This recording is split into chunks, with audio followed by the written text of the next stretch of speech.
ఆరోగ్యమే మహాభాగ్యం కార్యక్రమానికి స్వాగతం సుస్వాగతం. ఆహారపు అలవాట్లలో క్రమేపీ వచ్చిన కొన్ని మార్పులు చూద్దాం. సర్వరోగ నివారణి పేరుతో ఎప్పుడో 25 సంవత్సరాల క్రితం ఆయిల్ పుల్లింగ్ అని వచ్చింది. పొద్దున్న ఎవరికి ఫోన్ చేసినా మా ఆయన ఆయిల్ పుల్లింగ్ చేస్తున్నాడు అనేవాళ్ళు. అది ఆగిపోయింది. తర్వాత నీళ్ళరాజు వచ్చాడు. కొండలు కొండలు నీళ్లు తాగితే రోగాలు మాయం అన్నాడు. అది పోయింది. పచ్చి కూరగాయలు తింటే బలం అని ప్రచారం చేశారు కొందరు. అది పోయింది. ఇప్పుడు ఇంకొక ఆయన వచ్చి రాగులు, సజ్జలు, జొన్నలు, కూరగాయలు అన్నీ కలిపి రసం చేసుకొని తాగండి అంటున్నాడు. కేంద్ర ప్రభుత్వం వారేమో యోగా చెయ్యండి రోగాలు మటుమాయం అంటుంది. చాన్నాళ్ళ క్రిందట గోదావరి జిల్లాల నుంచి ఒక రాజుగారు వచ్చి ఉప్పా, మీరు ఉప్పు తింటున్నారా, చీ చీ అన్నాడు. జనమంతా ఉప్పుని విసిరి కొట్టారు. అంతటితో ఊరుకున్నాడా?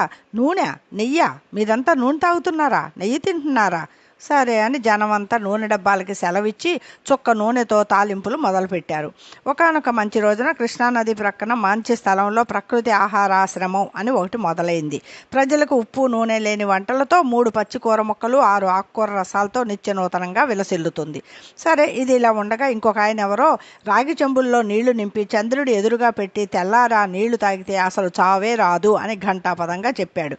ఇంకేముంది, కొట్లలో పడి రాగి చెంబుల వేట మొదలైంది. అలా వెన్నెల్లో పెట్టిన రాగి చెంబుల్లో నీళ్లు తాగుతూ ఉప్పు నూనె పులుపు తీపి లేని రాజుగారి వంటలు తింటూ 200 ఏళ్లు గ్యారంటీ అనుకుంటున్న దశలో మహారాజశ్రీ మాచినేని ఉద్భవించారు. నూనె మానేశారా పిచ్చోళ్ళారా, మిల్లుల్లో ఆడించిన కొబ్బరి నూనె 100 గ్రాములు తాగండి ఇక చూడండి అన్నాడు. ఇంకేముంది, కొబ్బరి చెప్పులు సంచిలో వేసుకుని గానుగులంట పడ్డారు జనం.